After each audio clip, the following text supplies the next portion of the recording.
오늘은 이 마른 뼈들의 이상에 대해서 기록되어 있는 부분을 좀 살펴보겠습니다. 오늘 내용을 우리가 봤지만 두 차례, 두 번 대언하신다. 그런 주제죠.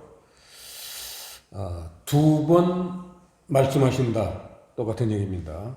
하나님은 두 번 말씀하신다는 거예요. 그거를 성경에 의도적으로 기록해 놓으신 데가 있습니다. 욥기서 33장 한번 보시겠습니다. 욥기서 33장 14절 합독하시겠습니다. 사람은 무관히 여겨도 하나님은 한 번 말씀하시고 다시 말씀하시되, 그 밑에 조금 더 보면 사람이 침상에서 졸며 깊이 잠들 때에나 꿈에나 밤의 이상 중에 사람의 귀를 여시고 인치듯 교훈하시나니 이는 사람으로 그 꾀를 버리게 하려 하심이며 사람에게 교만을 막으려 하심이라. 그는 사람의 혼으로 구덩이에 빠지지 않게 하시며 그 생명으로 칼에 멸망치 않게 하시느니라. 매우 의미가 있는 그런 말씀입니다. 하나님은 한 번 말씀하시고 다시 말씀하신다. 두 번 말씀하신다 그 얘기죠. 원래 성경 보면은 두 번 말씀하신다 그렇게 돼 있어요. 다시 말씀하시다 이렇게 다시라고 그런 건 의역이라고 할 수가 있죠. 의역이라고 할 수 있습니다. 하나님은 한 번 말씀하시는 분 같은데 두 번 말씀하신다. 우리가 성경을 볼 때 매우 유의해야 될 점, 오늘 말씀하시는 거고 또 다음번 성경 볼 때 또 다른 말씀을 하실 수 있으시다는 거예요. 이게 굉장히 하나님 나라를 우리가 이해하는데 중요한 단서가 될 수 있습니다. 그래서 우리는 성경을 볼 때 내가 그동안 깨달은 말씀 그것만 그냥 우기려고 들지 말고 저는 아무것도 모릅니다. 바보 천치입니다. 이런 아주 겸손한 자세로 저에게 말씀해 주십시오 하고 말씀을 보면요. 한 번 말씀하신 내용하고 그 두 번째 말씀하실 땐 다른 의미, 다른 깨달음을 주신다는 거예요. 꼭 뭐 한 번, 두 번에 그치겠습니까? 그게 끊임없이 우리가 평생을 말씀을 볼 때 평생 말씀이 달라져요. 그래서 우리는 성경을 늘 가까이 해야 되는 거죠. 하나님 세계는 무한하고 무궁무진합니다. 인간의 꾀로 그거를 단정 짓지 말고 우리의 마음을 열어놓으면 하나님이 무한하게 하나님 세계를 그 말씀을 통해서 부어주신다는 거죠. 얼마나 우리에게 소망이 넘치고 축복된 길입니까? 자, 그런데 오늘 이제 두 번을 말씀하시는데 본문으로 돌아가서요. 잘 살펴보면요. 그 두 번을 말씀하실 때 그 말씀하시는 대상이 달라요. 잘 보세요. 첫 번째 대언하실 때는요. 4절에 나옵니다. 뼈에게 대언한다. 대언하신다. 이렇게 돼 있죠. 뼈에게 말씀을 하세요. 뼈에게 대언이라는 단어는요. 그 몇 장 앞에 보시면요. 33장 보세요. 에스겔서 33장 7절을 보시면요. 인자야, 내가 너로 이스라엘 족속의 파수꾼을 삼음이 이와 같으니라. 그런즉 너는 내 입의 말을 듣고 나를 대신하여 그들에게 경고할지어다. 여기서 대신하여 똑같은 의미입니다. 대신한다는 거예요. 대언하다라는 단어는 잘 안 쓰는 용어지만 대신한다는 건 알잖아요. 하나님을 대신해서 말씀하게 하는 사람이 선지자예요. 에스겔도 마찬가지죠. 선지자들은 하나님을 대신해서 말씀하시는 거지 자기 얘기를 하는 게 아니에요. 이게 굉장히 중요합니다. 거기 자기의 의견이나 생각이 들어가면 안 돼요. 섞이면 안 돼요. 순수하게 하나님이 말씀하시는 걸 대신 선포하는 것, 이게 선지자입니다.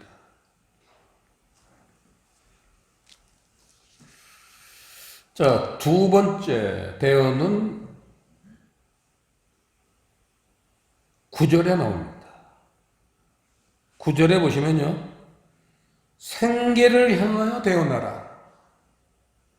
처음에는 뼈에 대해서 대언을 하시고 두 번째는 생계를 향하여 대언하신다. 이 차이점이 뭔지를 오늘 우리가 알아내야 되겠죠. 말씀을 통해서. 자, 살펴보겠습니다.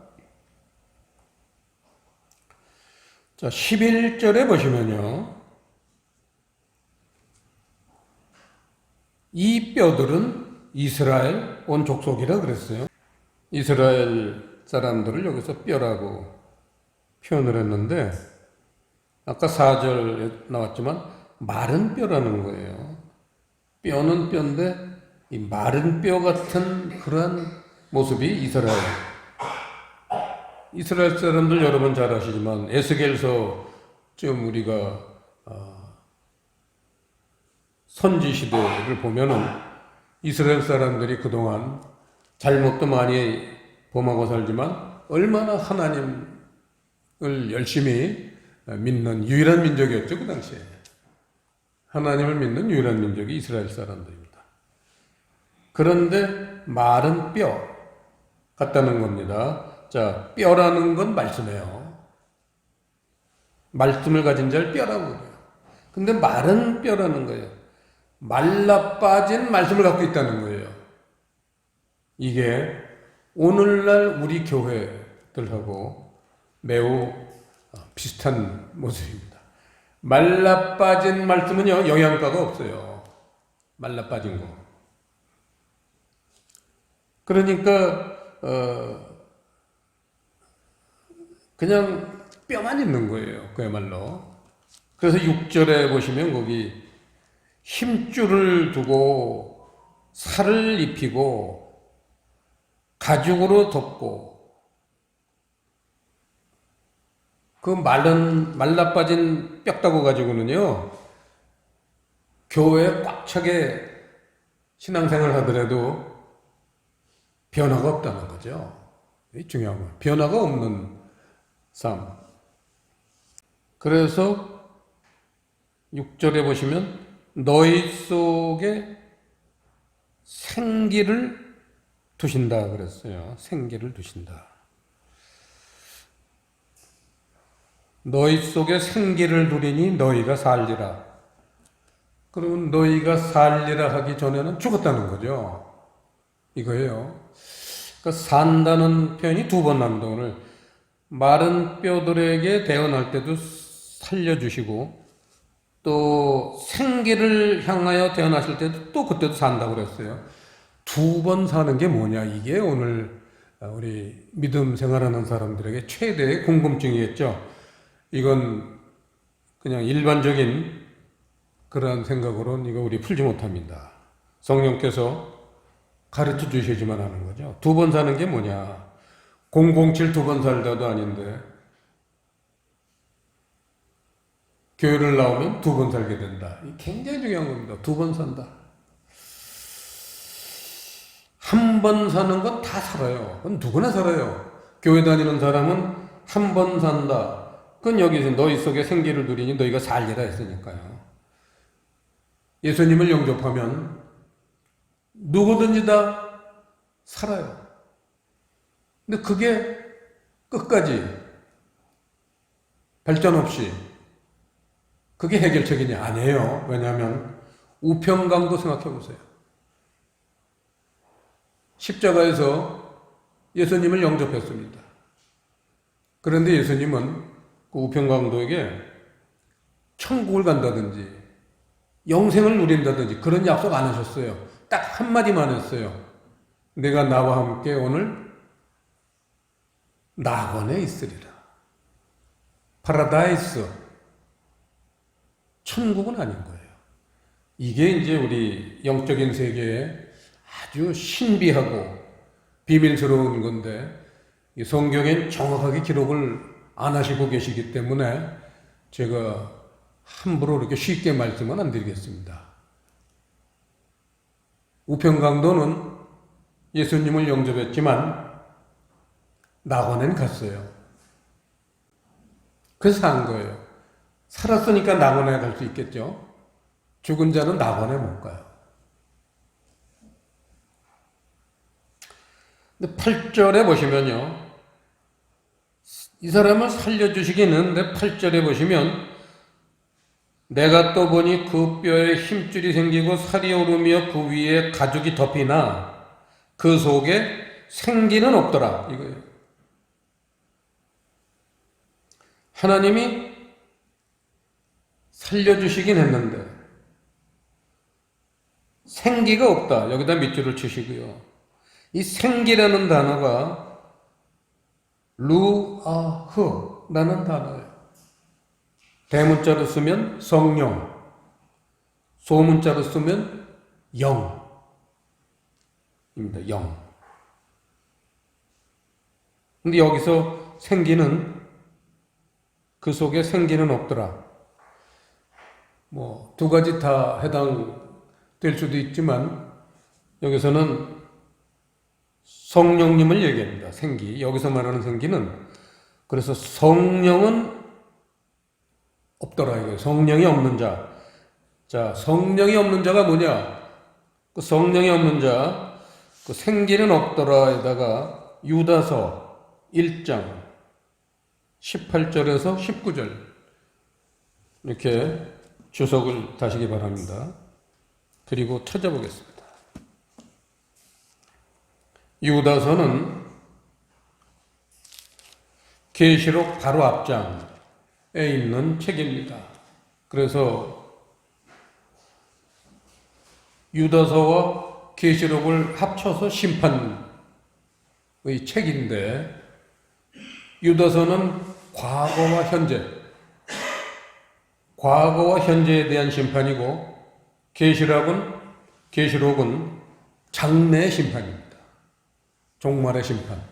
그래서 두 책을 합치면 과거, 현재, 미래 모든 심판의 책이 돼요. 그 유다서는 아주 짧지만 과거와 현재의 그러한 심판책입니다. 거기 18절에 보시면요. 그들이 너희에게 말하기를 그들이라는 건 17절에 사랑하는 자들아 너희는 우리 주 예수 그리스도의 사도들의 미리 한 말을 기억하라. 사도들이 하나님을 대신해서 주님을 대신해서 주님의 제자니까요. 사도들 주님이 가르쳐 주신 교훈을 지금 여기 유다서에 말씀하고 계십니다. 18절 그들이 너희에게 말하기를 마지막 때에 자기의 경건치 않은 정욕대로 행하며 기롱하는 자들이 있으리라 하였나니 이 사람들은 당을 짓는 자며 육에 속한 자며 성령은 없는 자니라. 여기서 성령은 없는 자 그겁니다. 생기는 없더라. 구역에서는 그렇게 표현해요. 생기는 없더라. 그게 신약에서는 성령은 없는 자다. 성령이 없는 그리스도인, 교회 다니는 사람이 있을 수 있다는 겁니다. 그래서 이 성령이 없는 사람, 이런 사람들은 그 18절에 나오지만 경건치 않은 정욕대로 행하는 사람들이다. 기롱하는 자라는, 기롱하다라는 것은 기롱하는 자, 칠판에 엠파이크테스는 거짓 선생이에요. 거짓 선생이라는 건 오늘 본문 우리가 보면은 하나님이 한 번 말씀하시고 두 번 말씀하시는 분인데 한 번 말씀하신 것만 가르치는 자, 이게 거짓 선생이에요.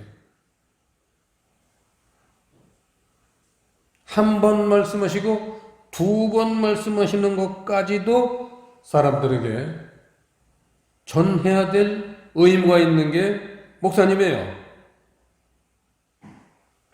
근데 한 번 말씀하신 것만 가지고 가르치고 그런 가르침을 받은 사람들, 결국은 정욕대로 행한다. 욕심대로 산다. 교회의 모습, 바람직한 교회의 모습이 아니죠.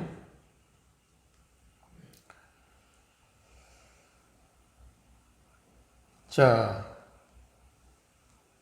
그게 이제 첫 번째 대언의 내용이고, 두 번째 생기를 향하여 대안했을 때는 무슨 일이 일어나느냐. 자, 본문으로 돌아가서요.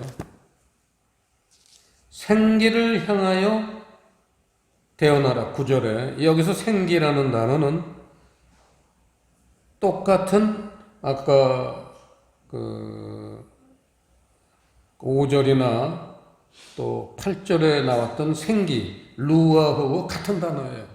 근데 여기서 생기는 성령이 아니라 영입니다. 영.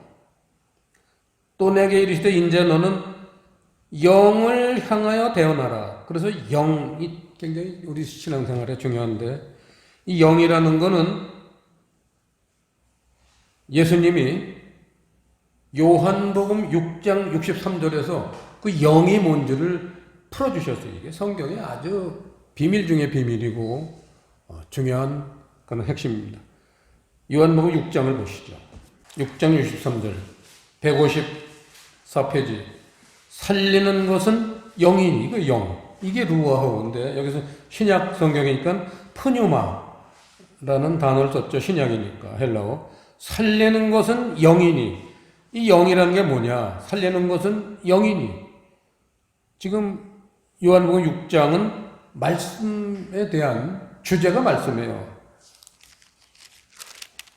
6장 처음부터 오병이어 사건, 생명의 떡, 그런 주제로 계속 지금 말씀에 대해서 강론을 하시면서 결론 부분인데, 이게 결국은 말씀인데, 살리는 것은 영이니 에서 영이라는 건 말씀입니다. 영의 말씀 얘기예요.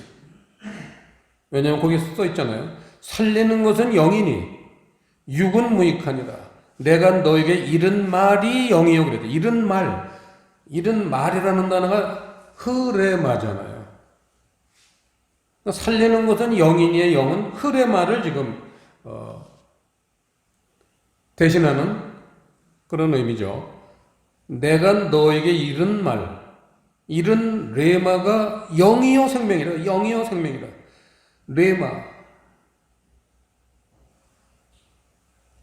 레마가 영이요 생명이라. 살리는 것은 영이니, 영의 말씀이에요. 결국은 하나님이 한 번 말씀하시고 두 번 말씀하신다. 그래서 첫 번째 대언하고 두 번째 대언한다. 같은 의미예요. 첫 번째 대언에서는 예수님을 우리가 처음에 영접할 땐 영의 말씀을 몰라요. 그냥 기록된 말씀, 육의 말씀을 받는 거예요. 누구든지. 하지만 예수님을 영접하기 때문에 살리셔서 낙원에 이르게 하신다는 거예요. 그런데 우리가 그 말씀을 좀 더 깊이 묵상하고 또 묵상하면 영의 말씀을 깨닫는 때가 온다. 그래서 그게 10절에 보시면, 본문 10절에 보시면 이에 내가 그 명대로 대언하였더니 생기가 그들에게 들어가매 영의 말씀이 그들에게 들어간다는 거죠. 그러면 그들이 곧 살아 일어나서 서는데 극히 큰 군대더라. 여기서 살려주신다는 거예요. 영으로 살아난다는 거예요. 이게 바로 요한복음 3장에서 말씀하시는 거듭나는 거예요. 영의 말씀으로 거듭나는 거예요. 그거를 요한복음 3장에서는 물과 성령으로 거듭난다 그랬어요. 똑같은 내용이에요.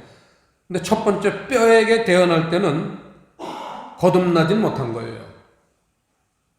조금 부족한 오늘날 우리 교회들 예수님을 영접하고 열심히 뭔가 힘줄도 생기고 뭐 가족도 생기고 열심히 신앙생활하는 모습이에요. 그게 살도 입히고 뭔가 여러 가지를 교회에 와서 행하는데 생기는 없다고 그랬어요. 성령은 없는 거예요. 성령 없는 교인들. 육의 말씀만 받으면요, 성령이 함께 안 하세요. 그런데 영의 말씀을 받으면 이 영의 말씀은 성령이 가져오시는 거거든요. 아까 본문에서도 뭐라 했냐면 10절에 생기가 그들에게 들어가매 그들이 곧 살아 그랬잖아요.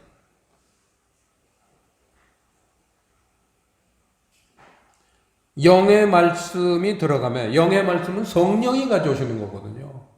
성령이 깨닫게 해주시면 그거죠. 영의 말씀은 성령이 깨닫게 해주시면 그러니까 성령이 함께 하시는 거죠.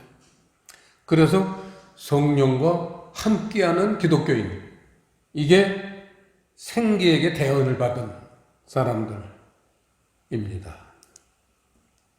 오늘 말씀은 아주 지극히 간단하지만 그 내용은 심오하고 이 두 번째 단계까지 이르는 사람들이 너무나 적기 때문에 이 두 번째 단계에 이르는 사람이 천국이에요. 구원받는 거예요. 여기 살리라는 건 구원받는다, 천국 간다. 첫 번째 산다는 거는 천국 가는 얘기는 아니에요. 우편강도를 생각하시면 돼요.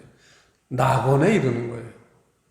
낙원에 간 사람들은 그 다음 단계가 뭐냐? 성경에 기록되어 있지 않기 때문에 아주 조심스럽게 제가 아는, 깨닫는 그런 범위 내에서 잠깐 말씀드리면 낙원은요 일종의 대기소 같은 데예요. 예수님을 영접하면 지옥은 안 가요. 낙원으로 가요. 지옥이 있고 낙원이 있고 천국이 있어요. 그러니까 낙원은 지옥과 천국 중간에 있는 대기소라고 보면 돼요. 그 낙원에 가면은 교육을 받습니다. 교육을 받아요. 근데 교육을 받으면요, 그 사람의 심성을 제대로 그나마 다스리지 못하고 낙원에 이른 사람들은요, 그 사람의 본색이 드러나는 것이 낙원이에요. 악한 자는요, 교육을 받을수록 악한 심성이 드러나요. 그래서 그 사람은 천국으로 갈 수가 없어요. 낙원에 갔다가 지옥으로 떨어질 수도 있는 거예요. 그런데 낙원에 갔다가 많은 사람들은 천국으로 가겠죠. 교육을 받으니까. 그 교육이 보통 교육이겠습니까? 그러면 영의 말씀으로 영적인 말씀을 교육받는 건데 거기서 많이 이렇게 다스려져요. 자기 마음과 생각이 다스려져서 이 사람은 이제 천국 가도 되겠다. 그렇게 이제 업그레이드 되면 천국으로 가는 거예요. 그러니까 낙원으로 갔다고 해서 반드시 지옥 가는 건 아니에요. 또 반드시 천국 가는 건 아니에요. 우편강도가 어디로 갔느냐? 이 다음에 천국 가서 봐야 돼요. 우편강도가 와 있는지 지옥에 가 있는지 그건 우리가 모르는 거예요. 사람의 장래는 아무도 모르요. 그런데 우리가 영의 말씀을 잘 순종해서 그 영의 말씀이 진리지 뭐예요. 진리의 말씀이고 그게 복음이죠.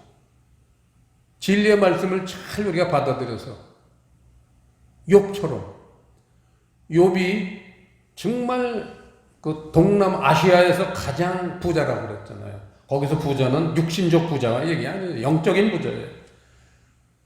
육신의 말씀으로는 큰 깨달음을 받아서 영적인 부자가 됐지만 한 가지 두 번 말씀하시는 건 못 들었었어요. 그러니까 교만하고 뭐 집에 불이 나고 자식들이 죽고 그랬잖아요. 그랬는데 그 친구 셋이 위로하라 그 먼 천리가 넘는 먼 곳에서 위로하라 왔는데 쌈질만해. 그렇게 먼 데서 왔으면 자간 고맙다 그래야 될 거 아니에요. 근데 고맙다는 말 한마디도 안 해. 야, 니들 뭐 나한테 시비 걸러 왔냐? 이러고 같이 싸우는 거야. 욥기서 계속 40장까지가 친구들하고 쌈질하는 거예요. 그 열받으니까 이제 하나님이 엘리후라는 사자를 보내신 거죠. 선지자를 보냈어요. 그 이제 깨우쳐 주세요. 거기서 욥이 깨달음을 받았죠. 그래가지고 욥이 회개합니다. 욥기서 맨 마지막에 보시면은 욥이 회개를 해요. 42절 회개를 하고는 욥기서 42장 6절을 잠깐 보면 그러므로 내가 스스로 한하고 티끌과 재 가운데서 회개하나이다. 회개한다고 그랬잖아요. 육신적으로 살았던 아까 말한 이스라엘 모습이에요. 그게 에스겔 시대에 이스라엘 사람들 하나님을 잘 모시고 사는 것 같지만 육신적인 모습으로 산 거예요. 욥의 모습이에요. 그래서 욥이 거기서 회개를 하고 돌이켜서 이제는 한 번 말씀하시고 두 번 말씀하시는 걸 듣는 거죠. 여기 기록되어 있지는 않지만 내용이 그런 거죠. 그 두 번 말씀하시는 영의 말씀을 들었더니 어떤 변화가 오느냐 아시잖아요. 욥이 10절 욥기서 42장 10절에 보시면요. 그렇게 쌈질만 하고 멱살 잡고 쌈질만 했던 욥이 그 벗들을 위하여 빌매. 드디어 욥이 그 친구들을 위해서 기도할 마음이 생기고 여호와께서 욥의 곤경을 돌이키시고 욥에게 그 전 소유보다 갑절이나 주신지라. 이거예요. 갑절이나 주신지라. 육신의 세계만 소유했었는데 영의 세계도 소유하는 영의 세계 핵심이 뭐예요? 이웃사랑이잖아요. 한 번 말씀하실 때 육신의 말씀을 받았을 때는 하나님 사랑은 해요. 우평 강도도 그랬고 그 당시에 이스라엘 백성들도 그랬어요. 하지만 이웃사랑은 못해요. 이게 하나님이 우리를 창조하신 최대의 목표인데 어떻게 이웃사랑하느냐? 진리의 말씀이 우리에게 들어와야지만 이웃사랑하는 세계가 열립니다. 그래서 제가 늘 말씀드렸죠. 성경 중에 가장 중요한 귀절 중에 하나가 베드로전서 1장 22절 한번 보시죠. 베드로전서 1장. 이거 꼭 봐야 됩니다. 성경에서 가장 중요한 구절 하나를 꼽으려면 베드로전서 1장 22절이에요. 창조의 목적이 여기 쓰여 있습니다. 1장 22절인데 왜 너희가 다음에 성령을 통해라는 단어가 빠져 있다고 그랬죠. 아주 중요한 걸 마귀가 뺐습니다. 성령을 통해를 집어넣어서 합독하시겠습니다. 너희가 성령을 통해 진리를 순종함으로 너희 영혼을 깨끗하게 하여 거짓이 없이 형제를 사랑하기에 이르렀으니 마음으로 뜨겁게 피차 사랑하라. 진리를 순종하면은 형제를 사랑하기에 이르게 된다. 이웃 사랑하게 된다. 여러분 교회가 왜 이웃 사랑을 못해요? 진리가 열리지 않았기 때문에 그래요. 이게 오늘 에스겔서 37장에서 주시는 가장 중요한 핵심입니다. 영의 말씀이 우리에게 들어와야 돼요. 그걸 진리라고 얘기한 겁니다. 베드로서에서. 진리를 순종해야 돼요. 생기를 향하여 되어나라. 영의 말씀이 우리에게 깨달아져야 된다. 그러면 나도 모르게 그렇게 별 볼 일 없게 생각하고 관심도 없고 미워까지 했던 이웃 내 돈 떼먹은 놈, 나를 뒤에서 쑥은거리고 깔보는 인간, 나를 우습게 보는 인간들, 이런 사람들이요, 그 사람들을 불쌍한 눈으로 보게 되고 긍휼한 마음을 품게 되고, 그래서 그 사람들에게 미운 놈 떡 하나 더 주랬다고 수박도 한 덩어리 사들고 가서 주고 오고 이웃사랑이 시작되는 겁니다. 이게 하나님 세계의 놀라운 비밀이자 오늘 결론입니다. 기도하시겠습니다. 아버지 하나님, 오늘 에스겔서를 통해서 주님의 말씀을 깊이 깨닫게 되면은 하나님 사랑, 이웃 사랑까지 하게 돼서 천주의 목적을 이루게 된다는 말씀을 주셨습니다. 이 말씀이 우리에게 귀한 영적 교훈이 되도록 성령님 인도해 주시옵소서. 감사를 드리오며 예수님 이름으로 기도드리옵나이다.